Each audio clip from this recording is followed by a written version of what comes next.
Welcome to Get Celebritized. I'm your host, Aurea McGarry, bringing you amazing guests each and every week to help you earn more so you can live more, live a big, vivacious, juicy, wonderful legacy life, and you can give back more to the people and causes that matter most to you, because your life is so rich and so full. You have what you need so you can give the overflow away to those that you want to help.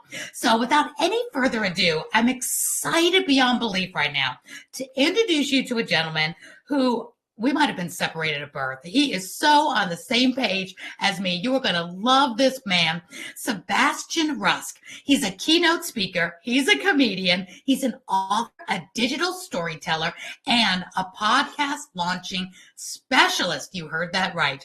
He's been building online communities for the last 15 years, and he has made it his mission to help people tell their stories by starting a podcast. So let me bring him on and introduce him to you. Sebastian, get up here and let's talk.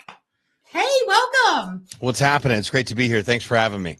It is such an honor to have you here. I've been watching YouTube now for the last week on different people's shows, your own YouTube you're talking about, and you have the goods. We're on the same page. So I'm so glad you're here to talk to my audience, because sometimes they need to hear it from somebody else what podcasting can do for their business. So before we dive in deep to what it could do for their business, tell us a little bit about who you are. My name's Sebastian Rusk. I am a speaker, comedian, and the founder of the podcast Launch Lab. We help folks go from idea to a launch podcast in 90 days or less with our podcast launch solution. I've been doing that for the past 8 years now. It's become my life's work, and I firmly believe that starting a podcast will change your life and your business if you let it. I like that you say if you let it. What is the biggest obstacle you find that people think about when you talk to them about, should I jump into the podcast world? Is it really right for me? What are some of those obstacles they're thinking about that stop them from jumping into this amazing world? I think just being able to commit to doing the work. And also people don't get clear on why they actually are starting a podcast. I think a lot of people just start a podcast just because everyone else is doing it. And instead of really giving some thought to it and figuring out exactly why they're actually doing what they're doing and what can be produced out of the work that they're doing once they get clear on that why. You know, it's so true. When I was listening to some of your YouTubes and your show, you said something really important that I want you to elaborate on this. People also tend to think, well, if I start a podcast, then I have to get sponsors because I want to make money and I need to get sponsors right away. And they're thinking that route. And you said the exact same thing that I've been saying for years about that topic. So tell us a little bit about that misconception about getting in, do a podcast, make a lot of money with sponsors. I think a lot of people want to be the next Joe Rogan, and I hate to burst everyone's bubble, but that's probably not going to happen. Why? Because, well, he's an anomaly, number one. Number two, the biggest podcast in the world in 98 countries. Most people will absolutely never get there. So instead of trying to emulate what's already out there, if people could just figure out a way to stay in their own lane and create whatever their category of one is with starting a podcast, they're far better off. If you want sponsors for your podcast, start a podcast and put together a solid brand that's attractive and strategy and go after people that believe in you, your vision, what you're doing, and they see the opportunity of being involved with exactly what you're doing. If people pay you $50 a month to sponsor your podcast, it was $50 more than you had before you actually got that sponsor on. Sponsorships for podcasts in the grand scheme of things, in order to get podcast sponsors, you need to be doing 10 to 15 downloads, 10 to 15,000 downloads a month consistently to even get into an ad network. Back to the original thought that I had, which is most people are never going to get there. So instead of saying, hey, I want to go out there and get sponsors, if you're not going to get out there and create and write your own rules for what you want to do with sponsorships, it's probably never going to happen. What we teach here at the Podcast Launch Lab is start a podcast because it solves all of your social media content problems, and it allows you to get in front of people that you could do business with that you wouldn't ordinarily be able to get in front of if you're trying to book a meeting or trying to do a deal with them or whatever the case is. Asking someone to be on a podcast is a completely different conversation And when you do that and you interview somebody and you talk about what they're doing, kind of like what we're doing right now, you're building rapport with that individual by default. And once you've built rapport, you've established a relationship. And when you are able to go and do that, they know exactly what you do, or at least they should. And without trying to pitch them or sell them, naturally the conversation comes together where they're like, hey, I didn't even know that you sold widgets, but we're in huge need of widgets, and we should definitely schedule a time to chat about what's possible with your widgets. So I think realigning your priorities on in bringing yourself back down to planet Earth with your expectations, taking your head and pulling it out of the clouds back down to reality, and really understanding that you're starting with nothing at ground zero, and you actually have to create a brand that's attractive, very important. And in addition to that, you've got to create some sort of value proposition where someone says, you know what, I get what you're doing. I completely understand. I'd love to be part of it. So it's a matter of, it's not what you're saying. And I think it's more of how you're going about what you're actually trying to do. There's a lot of bad podcasts out there. Yeah, the branding's deplorable. The hosts are terrible. The content is absolute garbage. And people think it's the greatest thing in the world, or at least they're trying. And most people are probably better off just giving up. It's so funny you say that. Absolutely. And you mentioned something I've always done that I love that you said this too. You said when people, you want to pick somebody's brain, or they want to pick your brain. This is such a great way to do that. And you said, which made me laugh, I know you're a comedian, you said you wouldn't go and ask somebody to pick their nose. So why you ask them to pick the brain? Yeah, exactly. I'm just laughing. It's so true, but you do get to pick the brain. Like, what am I doing here right now? I'm having an amazing man on my show that helps people launch their podcast and does all the production, does all the soup to nuts stuff that you're probably thinking, oh, I can't do one because I don't have a $1,000 studio. I don't have a quiet place. You think of all the things you can't do when you probably don't need all the stuff that you're thinking you need anyway, but you need somebody like Sebastian and myself to tell you, you don't need all that stuff. You need to be good though. Because what's the number? It's like 400,000 new podcasts launch each year, but there's only like 40,000 downloads every day or something really ridiculous, because most people quit. They start with a big idea and then they don't keep going because they don't know how. Talk to us a little bit about why that's not a good idea, just to jump in because you may think everybody else is, but not to have a plan of execution and know what you're doing before you start. I just think it's an absolute, complete, total waste of time. I mean, why are you even starting in the first place? Our ideas aren't always the best ideas, but people are so terrified of feedback, honest feedback, people that actually tell you the truth. Imagine that they're not even willing to understand how someone views what they're actually doing and creating. They just create it, they put it together, and they put it out. And because they decided that they wanted to do it, which in theory, there's a lot of power behind, making a declaration for what you actually want to do and actually starting and doing it. But at the same time, making sure you're doing it correctly, meaning that it's actually something that someone wants to consume and listen to. So I think that realigning your priorities and making sure that if we're going to do this, we're going to do it right. Is the brand clean, transparent, and easy to understand? Do people resonate with it? Are people listening? Do people even care? Right. I think these are all things that people fail to understand and consider when they first get started. And you're saying, would people even enjoy it or like it? I'm at the belief that even like with social media, and you said everything so spot on when you're talking about the podcast is the best content creation. And then you repurpose it into little micro bite-sized pieces for social media.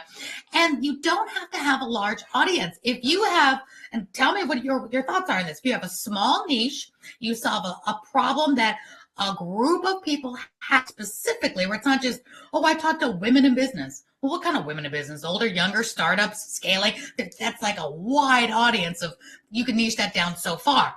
So what are your thoughts on having that smaller but fanatical fan base? Like if 1,000 people were in a room and you were able to talk to them, and every one of those 1,000 people had the pain that you solve, wouldn't life be sweeter and better than trying to just talk to the world? And maybe somebody in there has the pain you solve. What's your thoughts on that? I think most people aren't even going to reach 1,000 people. So how about 50 people? And I think that 50 people could still make an extreme impact when properly executed, as far as being able to communicate effectively to those 50 people and teach them and show them something that it can in turn provide value to their life and give them some sort of offering that you can come along and help them based on what you actually do. The podcast must be tied to your business in some form or fashion outside of just being content. It's got to have a strategy tied to it where you actually are the people that you're creating content with and having on your show are your prospects. I mean, that's the, and I think that's going to be that way for a very long time, being able to have a podcast that allows you to interview people that are in your pipeline that you actually want to do business with, and new people that you get to meet as well. Which is the fun part. And you're such a funny guy. I've seen you on stages speak into the audience. And you were talking about a mortgage broker. The last thing you want to do in the morning is wait and listen to a mortgage podcast. Talk to us about if somebody feels they have a more boring job, but the world needs financiers. They need realtors. They need mortgage brokers. They want to learn about that. They need the service. How do you marry those two where you feel your brand and business is more on the boring side, not entertainment side?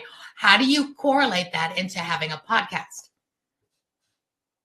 I think that being able to have a podcast and spend 30 minutes recording a podcast episode and chopping it up into 5 to 10 pieces of micro content solves a lot of your social media content problems. And then also being able to, number two, build a content catalog of the content that you're creating from your podcast episode. So at the top of the funnel is the podcast episode that drops every single week. Next in line are the pieces of content that get created from that podcast episode. The third step in that process is, by default, you're creating a content catalog that you can tap into at any time in the future, because it should be evergreen content. If you're creating time-sensitive content, if you have a sports show where you're talking about last Sunday's Dolphins game, I hate to break it to you, but no one, and I mean no one, is ever going to go back and listen to the highlights of what happened on last week's Dolphins game, because they've heard the highlights on ESPN on Monday. Again, right. It's an example that most people can go and resonate with. So are you saying if they should have a podcast that's in their career niche, or can it be on something that's similar, but that will help people know, like, and trust them to want to know more about their business? Is there a way to marry those two if they feel they're not in a sexy industry like health and fitness or murder mysteries and things that people are like just grabbing to podcast for, but they feel they might be in more of a subdued but necessary and needed business, like maybe even life insurance or mortgage brokering or things like that? Yeah, I'm always a big fan of being able to find something that, because there's not a lot of sexy businesses out there but they still want to do something. And fine, cool. Let's find something relative. So it's not directly about your business, but what's something that would actually complement your business? Financial advisors, my favorite, my favorite people to say, no, I can't do that because of regulations, which is total nonsense. Why? Because if I was a financial advisor, which will never happen, but if I was a financial advisor, I would figure out a way to create a podcast to talk about the world of money and investing and saving and planning for a future and things that can be done that are non-regulatory, that have nothing to do with talking about numbers of stock market investing, returns, percentages, or any of that jargon at all.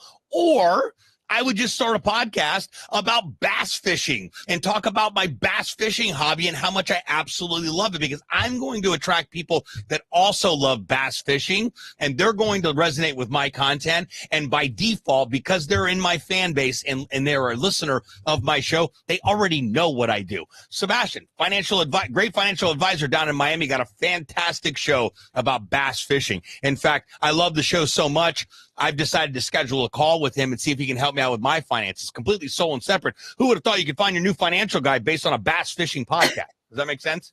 Absolutely. In my world, I find, I'm a huge animal lover, and animal lovers love other animal lovers. We know that if you love animals, you're a good person, right? Well, not all, but you resonate on that level of, oh my gosh, you get me, a dog lover, a cat lover. I've met some really cool clients of mine that are on my television network because we related on Instagram for our love of possums. Totally irrelevant of anything you would think of a sane person, but I absolutely love possums. I feed possums outside. Somebody saw me just doing a little fun because, we do a little bit of lifestyle every now and then we connected, and she actually became the first TV show host on my network, and she does a rescue for animals. I don't do a show about rescuing animals, but she did. But we resonated on the level of our passion, fanatical passion for animals. So I so get you. If you're a fisherman, if you're, whatever it is, if you love books, I mean, you have a book club, whatever, you're right. It's a way to attract people to just have that synergy, that's something in common. You can say, I like that person. They get me. We're on that same page. What else do they know? And you feel more comfortable because we know when we watch television and we do a podcast or back in the day, radio shows, whatever, we feel like we get to know these people. Don't you feel like, I'll use a television as example, when Matthew Perry just passed away, me and my daughter, I mean, we're huge fans. We feel like we lost a member of our family. And that's because you also connect with people you watch, you learn from, you laugh with. You're a comedian, Sebastian. There's people just love your comedy and would just love to work with you because you're funny. They resonate with you and they feel like because they watch you all the time, maybe download your podcast every single week. You get into not just their head, their life, their living room, and become part of the family just by default. What do you say about that? Yeah, I mean, your content, when properly executed, should build rapport with your audience and the people that you're creating the content for. Absolutely. That's why they keep coming back. They really do. They like you, and I always tell people there's room at the top for everyone because we could do the exact same thing, but certain people are going to resonate with me, certain people resonate with you and somebody else. And it's just all about, that personality works for me. The way they teach works for me. People, I've had many coaches in my life and they could teach the same thing, but one stood out and it worked better for the way I learned versus somebody else. It wasn't bad. It just didn't work for me. So let's talk turkey about making money. Let's talk about, can you give us some examples of yourself or somebody maybe a client or two, because you don't have to give names, but that it really has made a financial difference by starting a podcast, whether they made more clients, by association, how it worked, just a little bit of diving deeper into, okay, who really makes money doing this? Does this really increase your business? Is there some success stories you can share with us?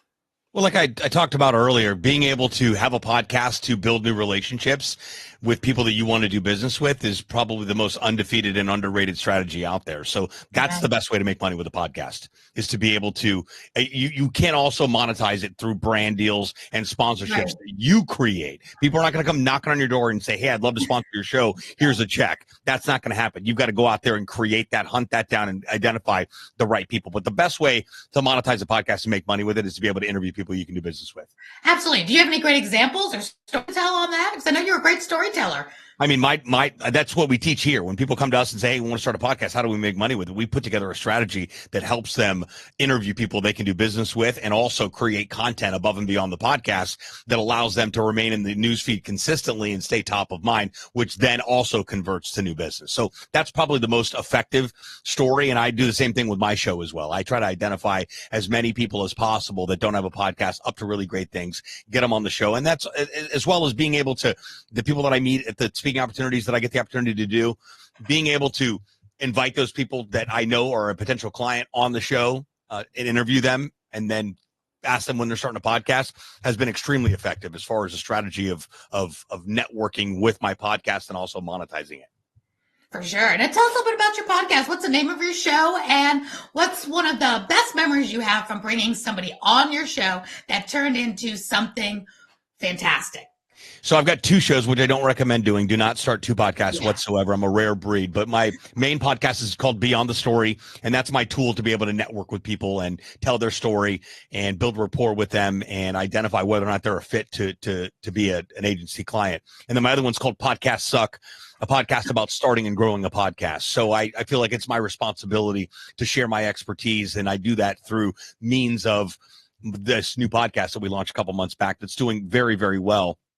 And the reason I started that is because I've already got the information. I wrote a book that tells everything I know. I create content around everything that I know. I deliver talks about everything that I know. So this is just an extension of being able to go and do that. I think the most memorable experience, what happened last year or the year before last, when I had a prospect who's in a mastermind group that I'm part of, hit me up and say, hey, I'd love to be, I said, hey, let's get you on the show. And she hit me up and it's like, yeah, let's do it. She's a CPA.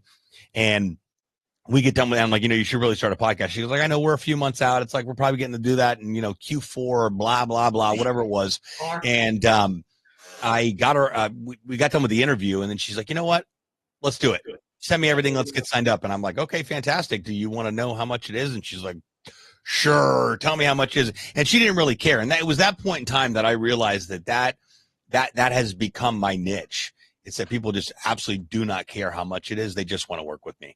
And when you're doing it like that, you're doing it right. And so I've been able to weed out the whole, the looky-loos and the prices, and we're here and a budget, and I'm getting the money together, and I got to talk to my wife and my business partner and blah. I just don't tolerate it at all whatsoever. It's a one call. You got one shot to sign up when we talk for the very first time, or we're never going to talk again. And I think being able to put that healthy boundary in place allows me to track more of exactly who my ideal client is.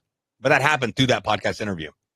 It's funny how much you go through things like that. That's great. Like, oh, this is what I want to work with. This is who and the how I want to work with, for sure. Yeah, it's a non-negotiable. I mean, an absolute non-negotiable, like whatsoever. And I tell people that. I go, listen, I'm not, I understand you need a couple more paychecks before you can get started, but I just don't think that you're a fit and the ideal, the ideal demographic of people that we get the opportunity to work with.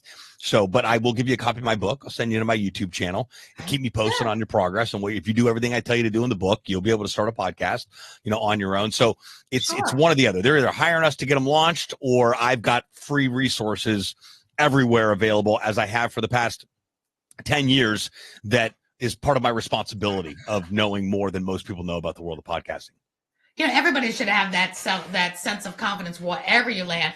We always teach people, don't run your business on the price, because somebody can always find somebody cheaper. Don't try to discount your prices and compete in the price war, because you'll never win. And that's not the business. You are who you are. You do what you do. You have your non-negotiables, and that's it. And I love that you have that, here's my book. Here's the free content all day long. You can dive into that absolutely free. And yes, launch a podcast. It will take longer, but there's people that will do the work, and most people won't, but they'll enjoy it and they'll learn something from it. But if you really know that you can take it and run with it, great. That there'll be a few that will. But people, I think, will also respect that, and they need to do that in their business as well. Have that level of the non-negotiables, whatever business you're in, that here's what it is, here's how much it costs, here's what I do for you, here's some bonuses. Really have that confidence. And I think we get that too, Sebastian.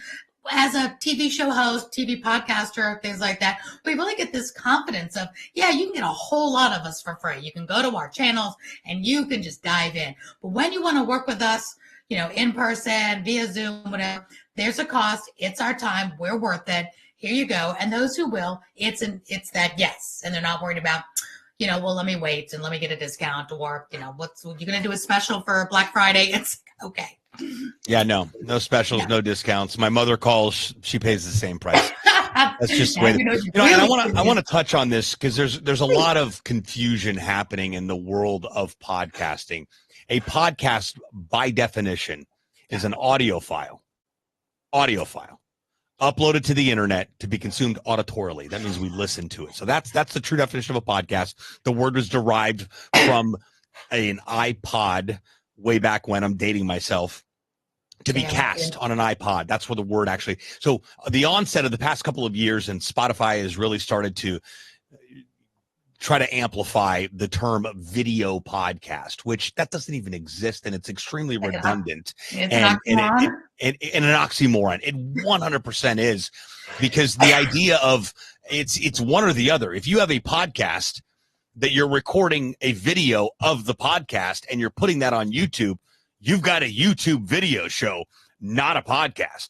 It's your podcast, yes, but it doesn't live. And I know YouTube's trying to really figure out this podcasting game, which I'll make the bold prediction right now, as I have all year long. That podcast feature will not make it on YouTube, because YouTube is a video platform. It is our new television. Podcasting is our new radio platform. And I think people confuse this so much. Is there a video component to a podcast? Absolutely, because most podcasts are being recorded remotely, and there's a video aspect of it, which also contributes to being able to create micro content. But this whole notion around, I want to start a video podcast, I almost hang up on people. This is ridiculous. And it's extremely extremely unpopular opinion, especially from the younger generation. People like my daughter's age. My daughter's 22. They're like, we consume things by watching them. Like, okay, cool, Junior, but I consume things by listening to them because my brain, like most people's, is if you send me a video, I think my brain goes, I got to watch it, even though I don't have to. But if you send me a link to a podcast episode, I hit play and I can start and stop and I can listen to it wherever I'm at with whatever I'm doing. So, and I wanted to, again, part of the responsibility of the craft is helping people really understand the reality of all that. There is enough work in and of itself just to record a podcast episode with the audio aspect of it that if nothing else was included with it, your hands would be absolutely full. So being able to, muddy the waters, if you will, I don't think serves people to the best of their ability. Well, let me ask you this. I'm going to dive right in because I've been doing this podcast, but audio, TV at the same time for almost 4 years. And when I say podcast, since I'm interviewing you, Sebastian, I might as well have it on my television network. I might as well have the video part of this wonderful interview we're doing. Then when it goes to be an actual podcast, I pull out the MP3, upload it to Captivate, and there is the podcast. So I know there are people that will only ever listen to this as a podcast, but a separate entity, since we're on camera, I know I can also get great repurposing and social media and YouTube and Apple TV and all that at the same time without having to do double work and have 2 different shows. So I know that the way I have it set up and for my television network, for those who do as well, works really well. Maybe what you're saying too is I shouldn't call it a TV podcast because that's an oxymoron. Part of it is a television show, but then when we pull out the audio, that's a podcast in itself. Is that kind of what you're saying? I think it's a TV show that's repurposed into a podcast episode more than anything. That could work. Where it's at. I mean, if you really look at any traction that's ever been gained based on just uploading YouTube and what I like to call posting and praying, have you ever gained any traction off of YouTube? Probably very minimal. Why? Because YouTube is designed with a specific strategy of being able to upload content to it. People go to YouTube for 2 reasons: to be entertained and to get their questions answered. If you can do all 3, well, you're in even better luck. But the structuring, that's why you see a majority of YouTube content that does very well is structured in a specific way. And I've been on that path for about 4 years now. And it's the hardest piece of content that I create because it requires a lot of my brain. It requires me planning out the entire episode. It requires the actual strategy of how YouTube expects content to be created. That's why when you click on a popular video, chances are there is some sort of hook being offered at the very beginning. If you tune into a video that's extremely popular, that thumbnail is extremely attractive to your eyeballs that made you actually click on it and pique your curiosity. So the notion of being able to just upload something to YouTube, well, because Justin Bieber got discovered there, why not? I think is an absolute complete waste of time. And I didn't always think that way before I became a YouTuber. My brother's a shrewd YouTube expert and just extremely good at what he does. He helps people launch channels and he got me started about 4 years ago after telling me for so long that I was doing it wrong. And then, the sibling rivalry, never wanted to listen to him on what I did. But when I started to listen to him is when I was able to really gain some traction. Traction means, do people actually watch your content? Are people actually subscribed to your your podcast, to your YouTube channel? And are you getting paid from YouTube based on that content? And even more importantly, are people watching it and picking up the phone and calling you and saying, hey, I just watched a few of your videos and I need your help? All of those objectives have been able to be achieved because I actually started treating YouTube exactly the way that it's expected to be treated on how the content's created. Way of getting the phone to ring. What's that? What is your best strategy to getting your phone to ring?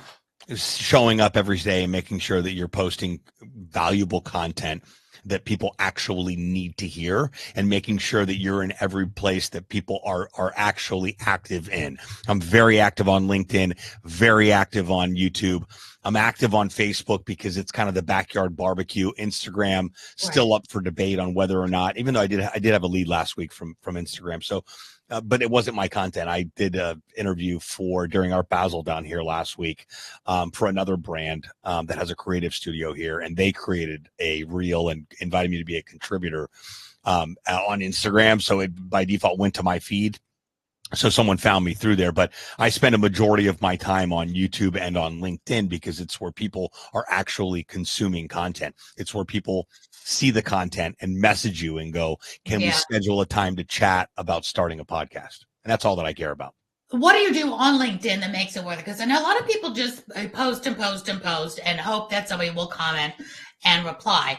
I have found that the audio apps work the best because when people hear me speak and hear me teach, when I go and speak on stages, that's one of my best ways of capturing new clients. I've loved Clubhouse until they've made all their changes. I love the audio rooms, the different social media. But they ruined that thing, didn't they? God, yeah, jeez. Talk about going to hell in a handbasket, boy. Rest in peace, Clubhouse. Rest in peace, Clubhouse. LinkedIn Audio's has definitely got LinkedIn Audio. Yeah, LinkedIn Audio's got some longevity to it. I don't do a lot on LinkedIn. LinkedIn Audio. I do a lot. How do you utilize LinkedIn? What's that? How do you utilize LinkedIn to its best? I post once a day, and I make sure that I'm providing something valuable that people want to know about that they don't know about. It's generally 9 times out of 10 related to podcasting. I make sure that it's not just a link that I'm sharing. I make sure I don't include links in my posts. I make sure that there's something thoughtful said about what I'm doing. Carousels do really well, which is a document, usually a PDF that you'll upload that it acts as a kind of a slideshow. Those do very, very well. And posting once a day. And then more importantly is making sure that I'm engaging on other people's content on LinkedIn and leaving thoughtful comments and engaging with people and visiting their profile and connecting with new people and making sure I'm going to popular posts and leaving a thoughtful contribution in a comment on that post, because what people fail to realize is that when you comment on LinkedIn, it shows your name and your short bio right underneath that of exactly who's commenting. When you go look at someone's profile, LinkedIn sends them an email and a notification that Sebastian's viewed your profile. So there's a lot of touch points that people don't recognize on LinkedIn. And I think a lot of people are sleeping on LinkedIn. LinkedIn was the very first social media platform. Not a lot of people understand that. 2002, I think LinkedIn came on the scene, and I've been there since the beginning. And shortly after that was MySpace, and then the onset of Facebook and so on. But LinkedIn was the first player on the block, but it is a perpetual networking event that happens 365 days a year, 24 hours a day, 7 days a week. And it's no nonsense with the content and the people that are on there. Facebook is an absolute, just again, backyard barbecue. I like the way you say that. It's a perfect way to describe it. The backyard barbecue. Yeah. And it's there like and it's a great way. And, the business mastermind group that I'm part of is, based on a Facebook group.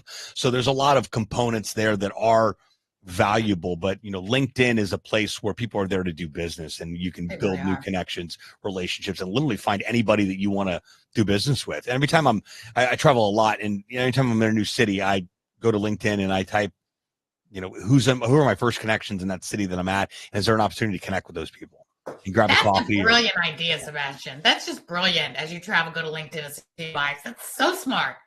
How do we find you on LinkedIn? Are you under the Launchpad or are you under Sebastian? No, it's my name. Sebastian Rusk? Yeah, Sebastian Rusk, and also Podcast Launch Lab as well. Yeah. It's in there. Okay, good. So I hope everybody will connect with you. I know I'm going to go over there and connect with you. I'm just under Aurea McGarry, and I've been there not since the beginning, but probably since like 2007 or something. And I always utilized it a lot when I was in direct sales, and it worked like a charm.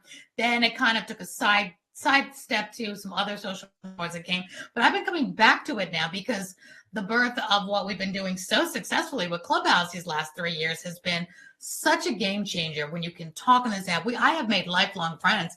How we got connected, lifelong friend, because I met them on Clubhouse, and then I'm so sad about what they're doing to it. Several of us went over to LinkedIn and said, let's start utilizing the audio app in LinkedIn, because we love to teach, coach, talk to people. And I find I don't want to lose that aspect because it works so well. It's like being a speaker every single day. But I love what you said about posting daily, because that's part of that consistency. When I was in a course for LinkedIn, they said you've got to do it every single day. You can't miss a day. And that's part of that commitment you make when you are a podcaster as well. You've got to commit to that once a week. You can't just drop one now and then. People have to have consistency. Do you agree with that or disagree? Yeah, every day. Every day. Like, it's not that, this isn't hard. You just don't do it. You're just if you're not posting every single day, the only thing in between you and posting every day are your stupid excuses on why you're not posting. That's it. So true, so true. Make time. Get that weekly plan sheet out. Make time. Do it first thing in the morning, lunchtime, but you have that set time of day. And I know there's people that are very, very they're proactive, like in advance. And I've never been one to know what I want to post a week or two out. But there are people that build their whole calendar once a month, and then there's a month. If that's your personality type and you can do that, great. I like to talk about what's relevant, what's happening. Maybe something's happening in the news I can relate to my business or something like that. So I do like the spontaneity of being on the spot. Which way do you like to work? Do you like to plan it out for the month, or do you like to plan out for the day or the week?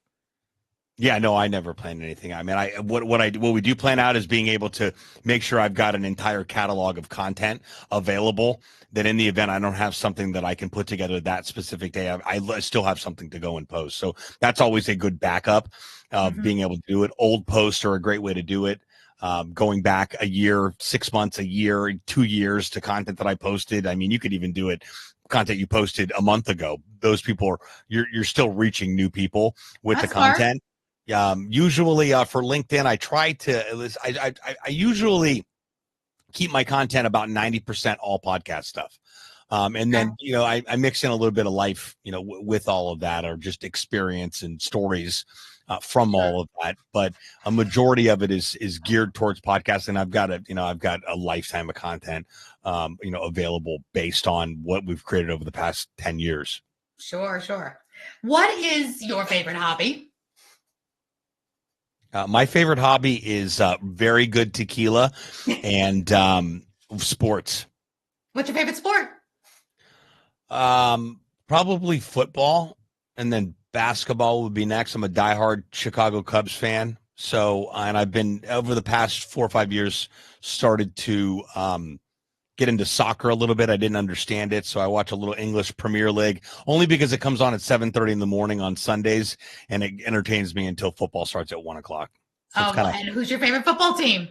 The Miami Dolphins, baby. Well, there you go. Of course. Yeah. You never know. So there's so many transplants. Florida has one big transplant bowl from New York and Chicago. Unfortunately. California and New York have ruined it. But we can blame our governor for that. When I first moved to Florida many years ago, I remember there was more Yankee fans in the stadiums than any of the local, baseball. I don't even know the local baseball teams of Florida. Yeah. Was always like, go Yankees. Well, the headquarters is in Tampa, so I mean, right, exactly. Well, not headquarters. I'm sorry, spring training. Spring training. It brings a lot of Yankees fans, but Yankees fans are pretty universal. Unfortunately, I hate the Yankees with a passion. Well, we're not going to go there, but it's all good. So I'm more of an Olympics fan. I used to be a figure skater, so I love the Olympics.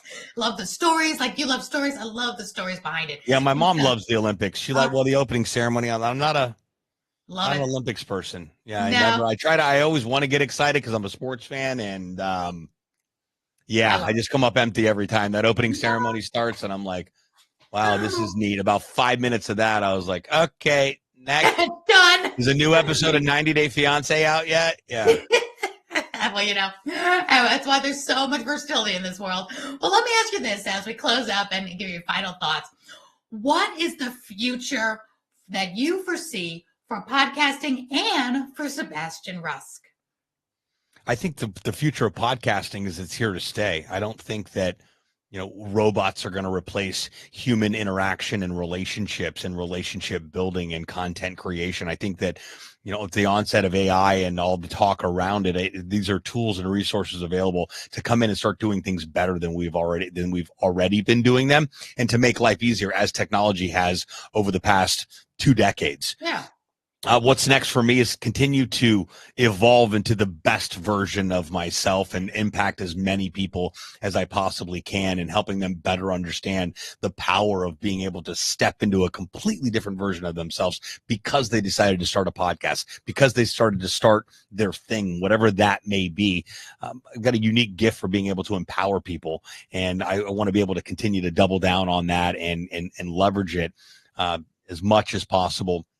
My speaking business keeps me pretty busy, so being able to continue to expand that and figure out what's next, it's a huge driver for the growth of our agency. So it's a huge priority, and the comedy aspect really ties into the speaking, because the majority of the comedy stuff that I'm doing is tied in with the talks that I'm booked to do. So really being able to focus on what it takes to continue to double down on everything that I've already been doing, realizing I don't know anything, and that I'm completely open to whatever is next. I always say I want what God wants, and that's the reality of how my brain and life operates, because we don't know anything. I mean, that's true knowledge, right? It's some philosophical, philosopher said that at one point in time, and I really do believe that we don't know anything at all. And the time is right now. Like we always talk about, I'll do it one day, and one day just doesn't exist.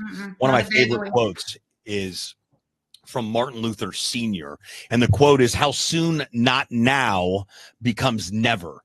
And it's so relevant to life every single day, because there's so many things that we put off and procrastinate with.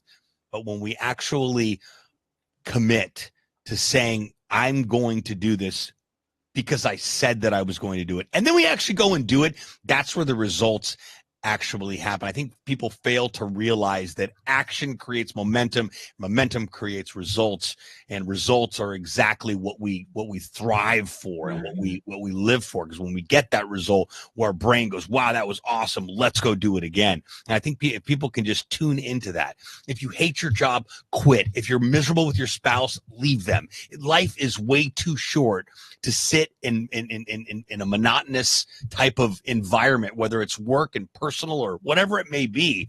You got one shot at this thing called life. So if you had an inclination to get out there and go do your thing, make that life shift. I heard a quote the other day from Alex Hermosi, brilliant business and marketing mind. If you don't follow him, make sure you do. He said that if you want to inflict change, get out of your environment, because your existing environment is continuing to remind you of old behaviors. The only way to disrupt that pattern is to move. If you're stuck in a rut and you're still in that same apartment, move out. Yeah. If you're in a relationship that you know is not working, it's not going to fix, and it's not going to get better. If it ain't good today and it wasn't good yesterday, chances are it's probably not going to be. There is a requirement of you to take action, to step into whatever is next, and it is absolutely terrifying. You know what's more terrifying? Staying exactly where you are. Yeah, staying the same. Terrifying. That's my biggest fear. I read a book called Fresh Wind, Fresh Fire from a guy named Jim Cymbala. Started the Brooklyn Tabernacle with his wife, which is still an active church in Brooklyn, New York. And the story of the Brooklyn Tabernacle is absolutely unbelievable, because that part of Brooklyn was not the Brooklyn we know today in the 70s. It was full of prostitutes and drug addicts, and they started with, and it was miracle after miracle after miracle that this church actually became a reality. But there was one quote that he said in that book that really stuck with me. And he said, my biggest fear is going through my entire life without God showing up mightily on my behalf. And I thought, whoa. Wow. And if that doesn't get you going, I don't care what you believe, who you believe, where you believe. Man. You got to believe in something bigger than us. We're just a bag of bones wandering around, figuring out what's next as human beings here. So I think about that a lot. And when I don't feel like it, guess what? Here's a big news flash. You are never going to feel like. I just had this conversation with my girlfriend this morning about working out and exercising.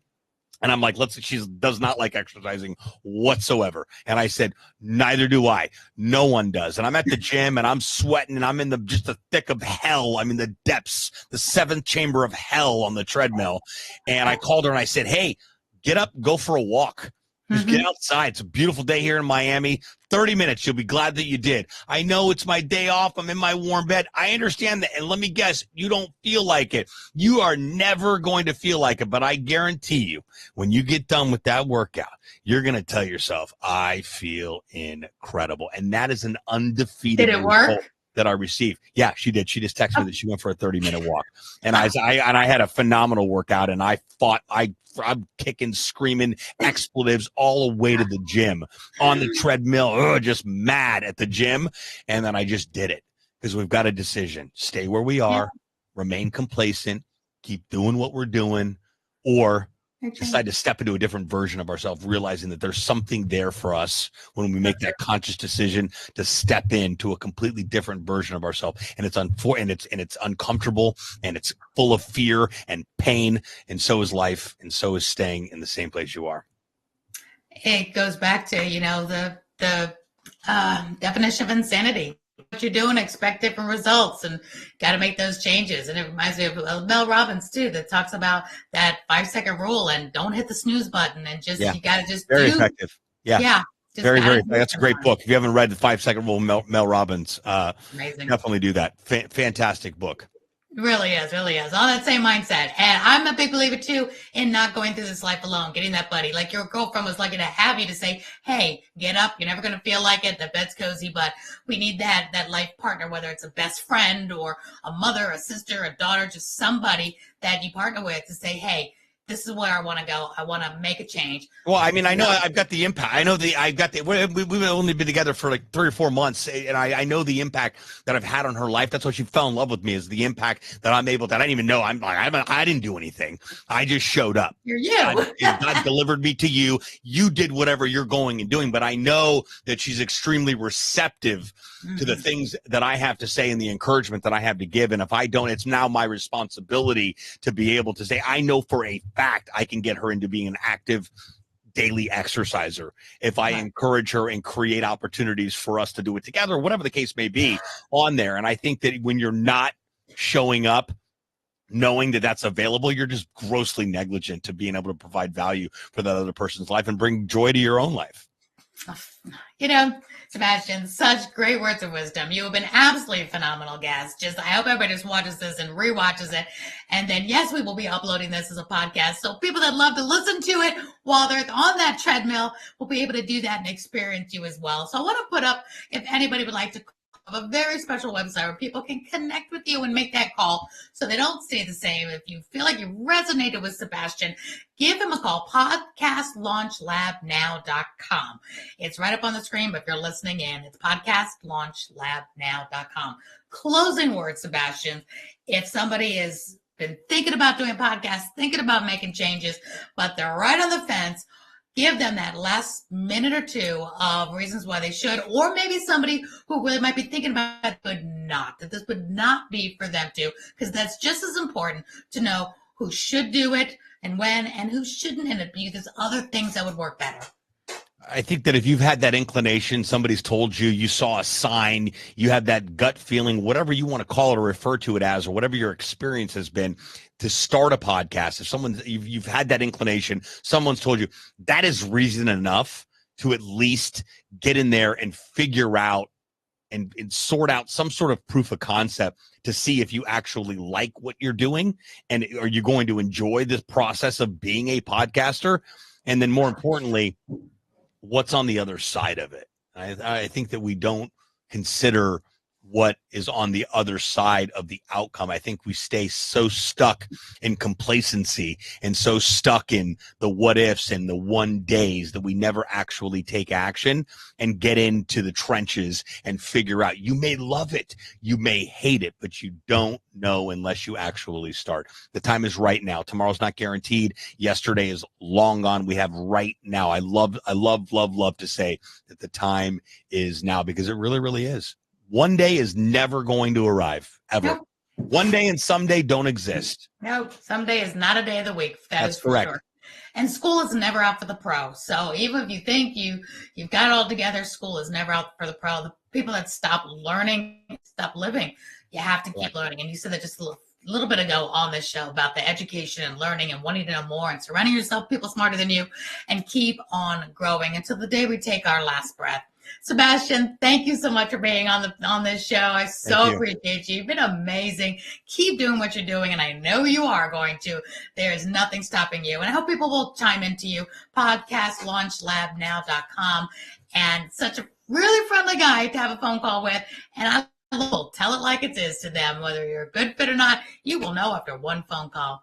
Sebastian, thank you so much for being on Get Celebritized. I hope you have a wonderful, wonderful holiday season and a happy new year. Thanks so much. Same to you. Thank you. Thank you, Sebastian. Until next time, signing off from Aurea McGarry and Get Celebritized. We hope you've learned some few nuggets on how you can earn more, live more, and give back more. Thank you for being here. See you next time.